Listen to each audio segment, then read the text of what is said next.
আহলে হাদিস হক কথা বলেন, তোদের মতো কোরআন খানি করে না। তুমি যে বলছো আহলে খবিস, মানে আমাদেরকে গাল দিচ্ছে আমরা নাকি আহলে খবিস। আমরা যদি আহলে খবিস না হই তাহলে তুমি আহলে খবিস বেটা, কথা মনে রাখো। আহলে হাদিস হক কথা বলেন, তোদের মতো এই বেদাতীদের মতো কবরের কাছে কি কিছু চাইতে পারে না, তার নাম আহলে হাদিস। ও হুজুর, এই আয়াতগুলো চোখে পড়ে না? ও হুজুর, এই আয়াতগুলো চোখে পড়ে না? শুধু বলো বেটা আহলে খবিস। তুমি মনে দেখো বেটা, ফেরেশতা কিভাবে বাটাম ফাটা করে তোমার কবরে। মনে দেখো একবার, ফেরেশতা কিভাবে বাটাম ফাটাই। তুমি যে বলছো আহলে খবিস, মানে আমাদেরকে গাল দিচ্ছে আমরা নাকি আহলে খবিস। আমরা যদি আহলে খবিস না হই তাহলে তুমি আহলে খবিস বেটা, কথা মনে রাখো। তোমাকে বলে যাচ্ছি, মুহাম্মদ সাল্লাল্লাহু আলাইহি ওয়াসাল্লাম বলছেন, যদি কেউ কাউকে কাফের বলেন, যদি কেউ কাউকে কাফের বলেন আর ওই লোকটা যদি কাফের না হয় তাহলে সে লোকটা নিজেই কাফের। কথা বুঝেননি? এখন যারা আমাদেরকে আহলে খবিস বলছে, এই লোকটার কথা অনুযায়ী আমরা যদি খবিস না হই, আহলে খবিস না হই, তাহলে সেই কি হলো? আহলে খবিস হলো।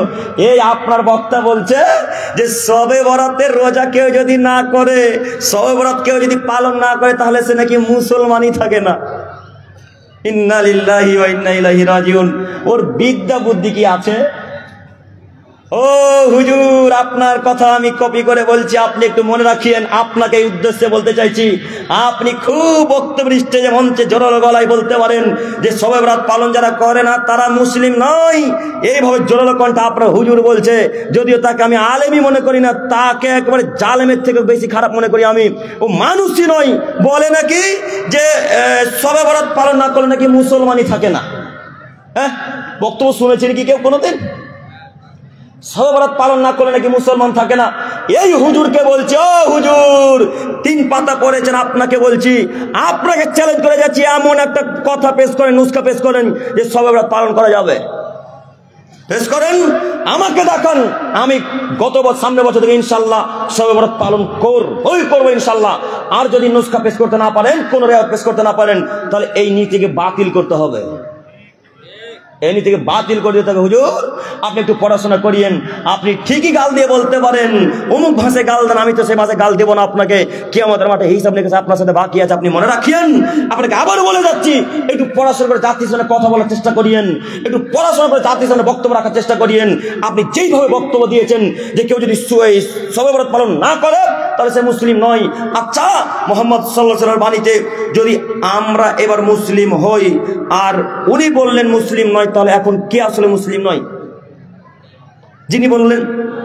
যিনি এখন বললেন আমরা মুসলিম নয়, আর আমরা যদি মুসলিম হয়ে থাকি তাহলে এখন আমরা মুসলিম থেকে বাদ হলাম না? যে বলেছে সে বাদ হলো, তোর এই হাদিসটার জ্ঞান আছে?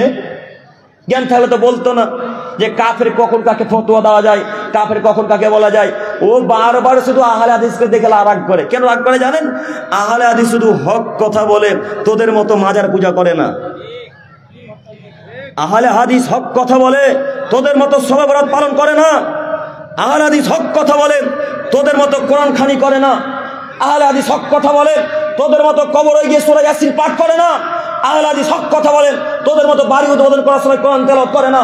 আহলে হাদিস হক কথা বলেন, তোদের মতো এই বেদাতীদের মতো কবরের কাছে কি কিছু চাইতে পারে না, তার নাম আহলে হাদিস। এরাই মূলত আহলে হাদিস।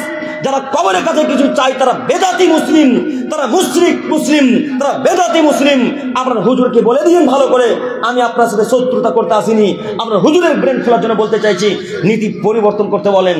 নীতি পরিবর্তন করতে বলেন, ফতোয়া ফেরত নিতে হবে যে আহলে হাদিসরা যদি শবে বরাত পালন না করে তারা মুসলিম নয়, এ কথা ফেরত নিতে হবে। কথা বুঝতে পারেন না?